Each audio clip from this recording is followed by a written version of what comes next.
Canalisation, c'est donc une forme d'espoir, de soulagement. Ça veut dire qu'on est, en passe de contenir ce feu, où il faut rester malgré tout extrêmement prudent parce que le vent est toujours là et parce que les vents sont imprévisibles. Alors, beaucoup d'aléas, vous l'avez dit, hein, depuis 2 jours.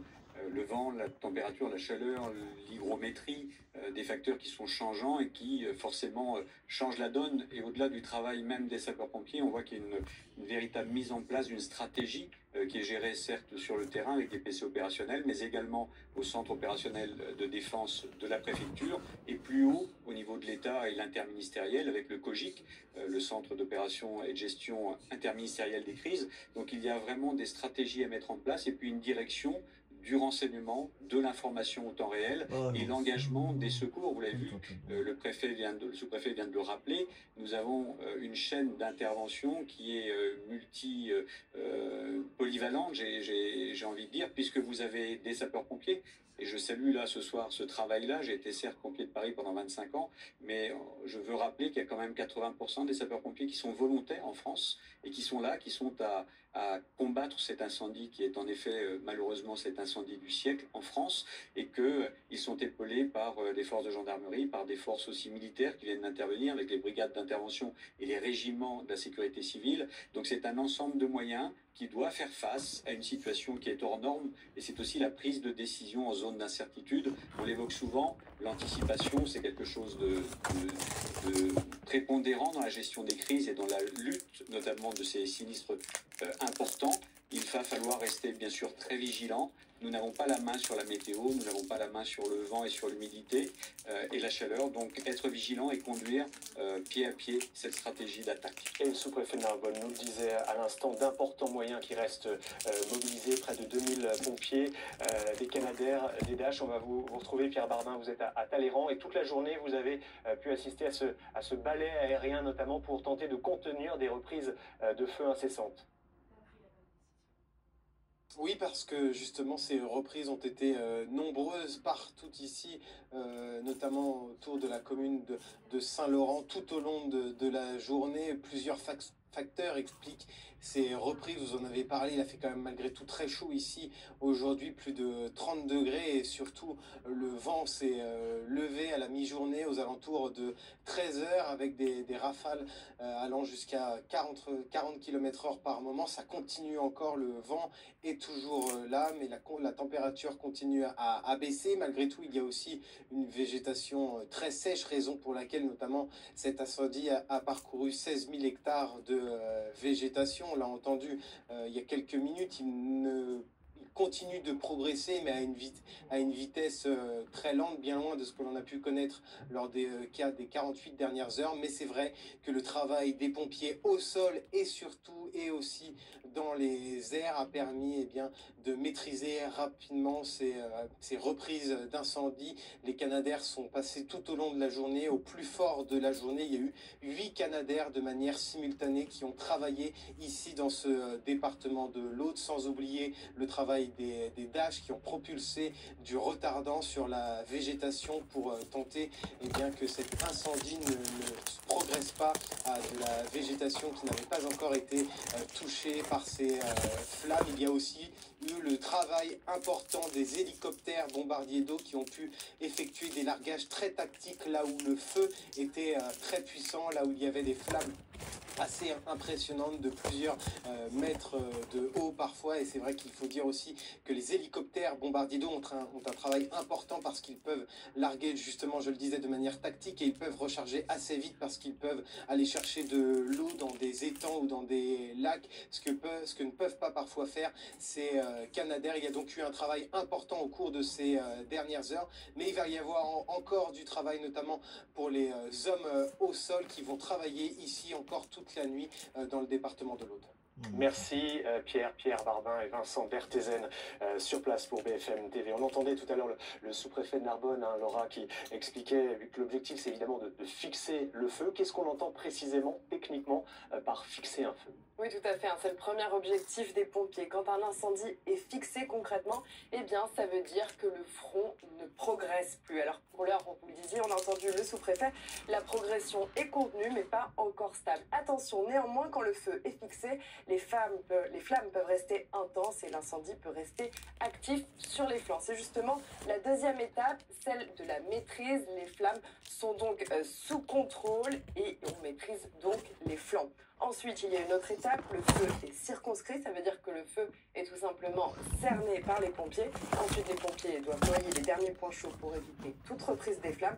En l'occurrence, 90 km de lisière vont être scrutés de près, ça va être très long. Alors Laura, on voit un feu qui perd en intensité, mais qui malgré tout, on parvient difficilement à le stopper. Oui, à cause de la météo qui est très changeante. D'abord, il y a ce vent qui a tourné aujourd'hui. Il n'y a plus de tramontane, ce vent sec et chaud qui soufflait à des rafales très puissantes qui pouvaient aller jusqu'à 95 km/h. Elle a été supplantée par un vent marin qui va apporter de l'air plus humide et les rafales sont moins importantes, mais elles restent tout de même présentes. À cela, il faut ajouter le temps chaud. Il y a beaucoup de soleil, autour de 30 degrés aujourd'hui, et ça rend la végétation plus sèche, évidemment, et donc le retour de flammes est plus propice. Le problème, Jérémy, eh bien, c'est que ces conditions météo, elles vont empirer avec le week-end, puisqu'il va y avoir le retour de la tramontane, ce fameux vent très dangereux, et des fortes chaleurs qui vont s'installer pour tout le week-end. On s'attend jusqu'à 40 degrés. Merci Laura. Et je me tourne vers vous, Grégory Rabault, avec nous en plateau. Des chaleurs et encore du vent, c'est évidemment le cocktail explosif redouté par les pompiers. Exactement.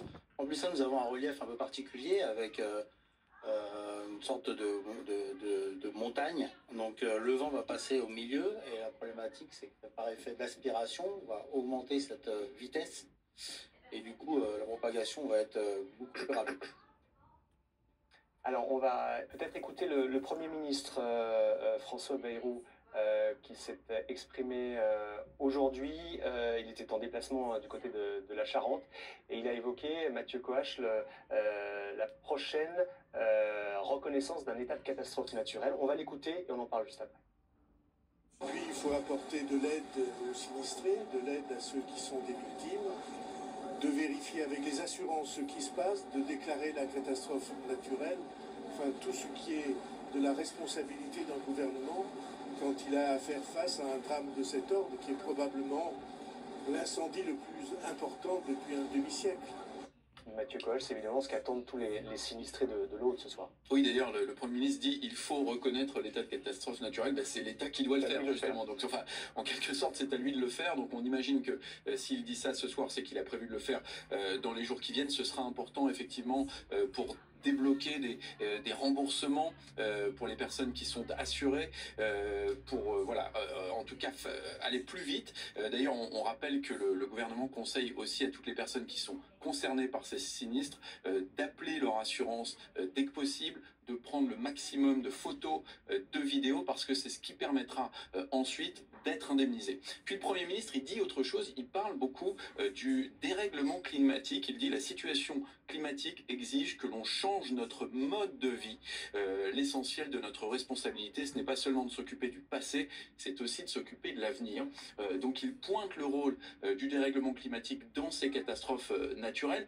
Et ça, il faudra s'en souvenir peut-être dans quelques mois, quand il s'agira de voter le budget, parce que vous savez qu'il y a une année blanche qui s'annonce, qu'il y aura des coupes budgétaires forcément dans tout ce qui concerne bien la lutte contre ce dérèglement climatique. Et c'est vrai que se dire aujourd'hui que c'est la cause des problèmes, mais ne pas forcément y mettre les moyens, eh bien ça lui sera forcément reproché par les oppositions. Juste un mot, hier il y a un vigneron, maire de Coustouge, qui a interpellé de manière assez virulente le Premier ministre et qui lui a dit, en quelque sorte, ne nous oubliez pas. C'est-à-dire, une fois que vous serez passé nous voir, une fois que le feu sera éteint, ne nous oubliez pas. Et c'est vraiment là, en fait, que le travail de François Bayrou, du gouvernement actuel, va compter. C'est sur ce qui sera fait sur la reconstruction. Parce que tout ce qui est aujourd'hui mobilisé, eh bien, ce sont finalement des décisions qui ont été prises en amont par d'autres gouvernements pour être sûr que les soldats du feu sont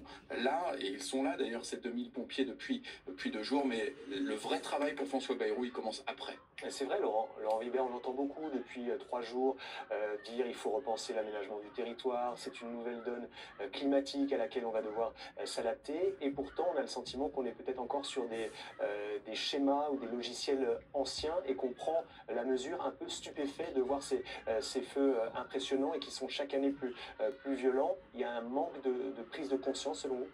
Alors le manque de prise de conscience, on le sait, et ça fait partie de ce qu'on appelle des rétex, des retours d'expérience. On va apprendre de nouveau ce qui s'est passé là, mais vous avez raison, l'an dernier avec le feu dans les Landes, on se posait les mêmes questions. Sur ces plateaux, on disait on manque de moyens, notamment aériens. Donc on a un temps long, et il y a le temps de l'action qui est celui-là, qui va prendre encore beaucoup d'heures, de jours et de semaines. Et il faut vraiment coordonner les moyens et avoir les moyens de notre politique. Mais quand on n'a pas besoin de moyens, ça coûte cher de les entretenir, ça coûte cher d'avoir une flotte de moyens aériens, ça coûte cher d'avoir aussi des personnels et des engins.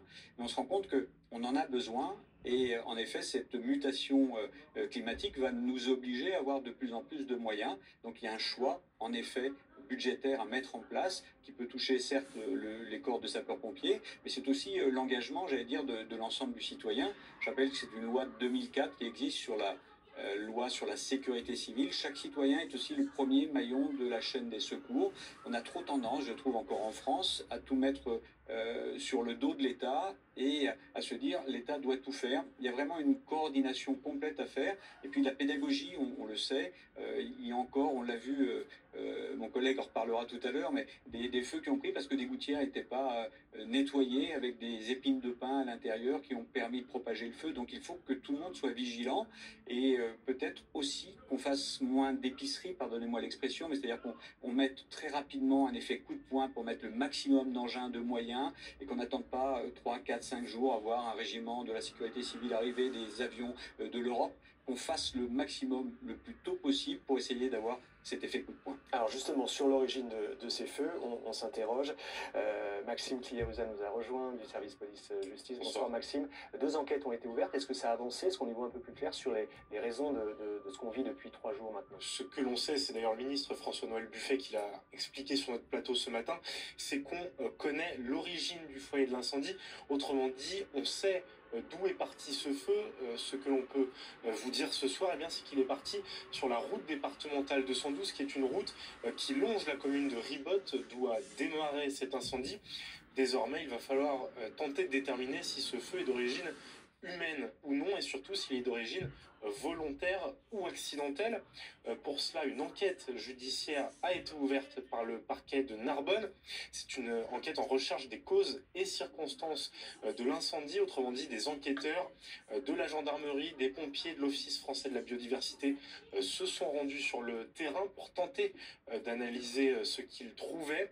Des analyses ont également été prélevées et vont être analysées en laboratoire pour tenter de voir s'il y a ce que l'on appelle des accélérants, autrement dit des combustibles, des hydrocarbures, des mégots de cigarettes qui auraient pu déclencher ou accélérer la propagation de ce feu. Et ensuite, cette enquête donc révélera ses résultats, en sachant qu'il y a également une autre enquête qui a été ouverte en recherche des circonstances de la mort concernant la sexagénaire qui a trouvé la mort au début de cet incendie, puisqu'elle ne voulait a priori pas quitter son domicile.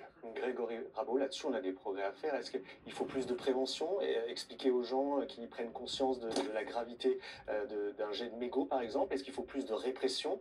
Et comment on peut endiguer ce phénomène? Parce que l'immense majorité des départs de feu sont d'origine humaine. Exactement, 8 départs de feu sur 10 sont d'origine humaine. Il existe des journaux d'information ou des documents d'information qui sont mis à disposition des communes qui doivent communiquer après sur leurs concitoyens.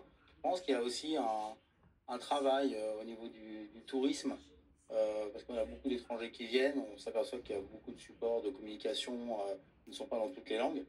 Il y a quelque chose à faire, je pense, là-dessus.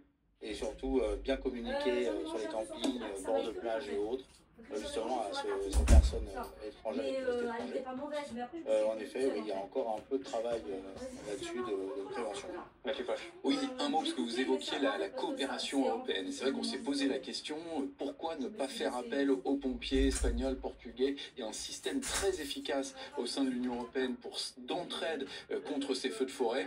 Eh bien, selon nos informations, pour l'instant, le ministère de l'Intérieur estime que ça n'est pas nécessaire, que nous sommes suffisamment armés, équipés pour lutter contre ce feu, ce qui ne veut pas dire qu'on ne le fera pas plus tard, mais ce serait dans un second temps s'il y a un autre feu qui se déclenche ou si les pompiers bien, arrivent à un niveau d'épuisement qui nécessite des renforts. Alors, vous me servez une transition sur un plateau, Mathieu, parce qu'on est en ligne avec Claire Kowaleski. Bonsoir, merci d'être en direct sur BFM TV. Vous êtes colonel sapeur-pompier détaché à la Commission européenne. On en parlait à l'instant avec Mathieu Coache sur ce dispositif d'entraide européenne.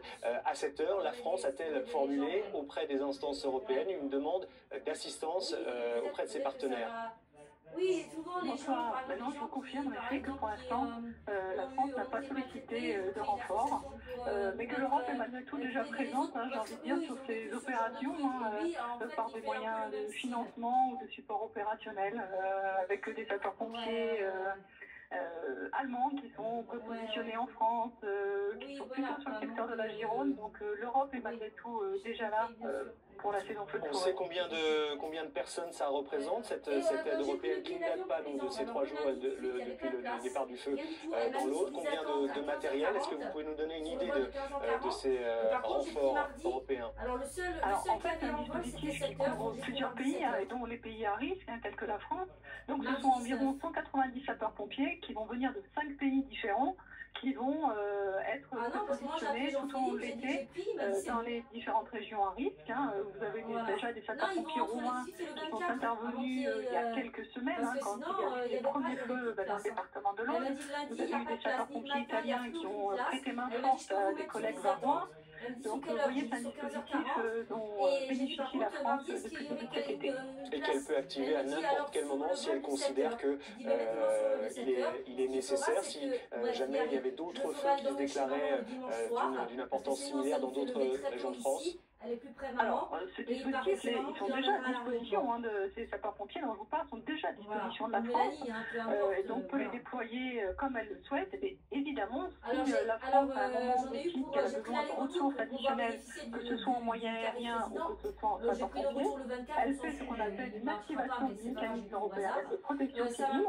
Et donc, en fait, tous les pays, donc les 27 pays de l'Union européenne, plus les pays participants, qui vont de la Turquie à l'Ukraine en passant par la Norvège, sur des pays complémentaires à ceux de l'Union européenne politique, peuvent fournir de l'assistance, comme nous le faisons actuellement. Nous sommes en Bulgarie, les gouvernements des Canadaires croates partent sur l'Albanie dans les minutes, les heures qui suivent. Donc c'est un dispositif de solidarité qui décide d'être enclenché par le pays qui le souhaite. C'est une forme de mutualisation au fond des moyens européens. On entend des critiques depuis 3 jours en France sur le manque de moyens, sur le fait que la France ne dispose que de 12 Canadaires. C'est la réponse, une mutualisation des moyens, sachant qu'il est difficile d'obtenir pour chaque pays des engins supplémentaires. Il y a une forme d'embouteillage en termes de production également. On imagine que c'est tout à fait une mutualisation, et c'est une expression de cette solidarité européenne. Nous avons, si nous prenons sur les sapeurs-pompiers, donc les ressources terrestres, nous avons environ 5000 sapeurs-pompiers de tous les territoires, de tous les États européens, qui sont formés, acculturés à travailler ensemble. Donc ça, c'est vraiment une première réponse de terrain qui peut être vraiment déployée rapidement.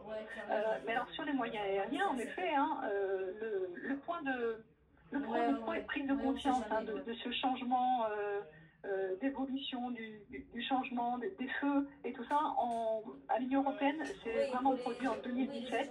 Depuis 2017, nous avons travaillé sur une nouvelle doctrine qui ne s'appuyait plus uniquement sur la solidarité entre pays, parce que tous les pays sont équipés avec un moyen de ressources qui correspond à leurs besoins.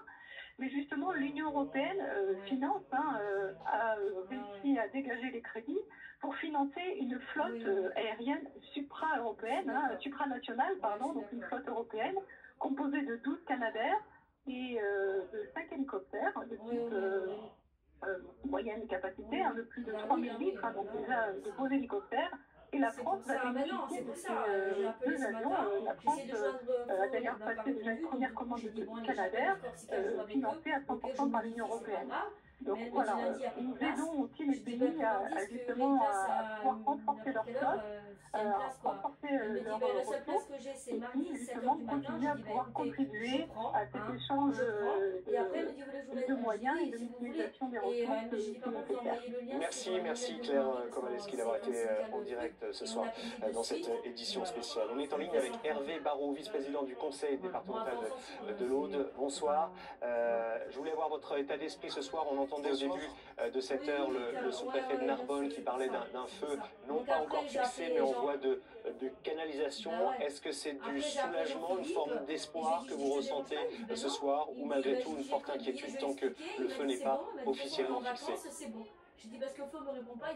C'est quand même plutôt un soulagement parce qu'on voit qu'à part quelques reprises qui sont traitées systématiquement, le feu est en train d'être fixé. Je pense que ça sera annoncé dans les prochaines heures. Mais il faut encore rester extrêmement prudent devant un sinistre d'une ampleur très exceptionnelle. C'est une catastrophe pour le département que vous présidez. On a beaucoup parlé des vignes, de l'activité viticole, c'est le massif des Corbières. Est-ce que vous avez déjà un chiffrage, peut-être sur les surfaces brûlées, sur les conséquences économiques pour ce secteur porteur évidemment dans le département? Sur un certain nombre de communes, aujourd'hui, le recensement n'est pas définitif, mais la quasi-totalité de la récolte est anéantie et les vignes, probablement pour certaines d'entre elles, ne pourront pas être récupérées. Et donc c'est une double pénalité des paysages, la transformation de ces pays qui sont aujourd'hui quasiment lunaires est abominable et du point de vue de l'exploitation viticole, c'est à peu près 1 millier d'hectares qui va être sur les 16 000 hectares qui ont été parcourus par le feu, 1 million d'hectares de vignes sera totalement détruit, ce qui va poser des problèmes énormes en termes de revenus agricoles qui vont être considérablement affectés et on aura là après 2 ou 3 ans de sécheresse, et donc de toute petite récolte, il va y avoir un déficit extraordinaire et probablement à l'arrêt d'un certain nombre d'exploitations, que ce soit des exploitations particulières ou des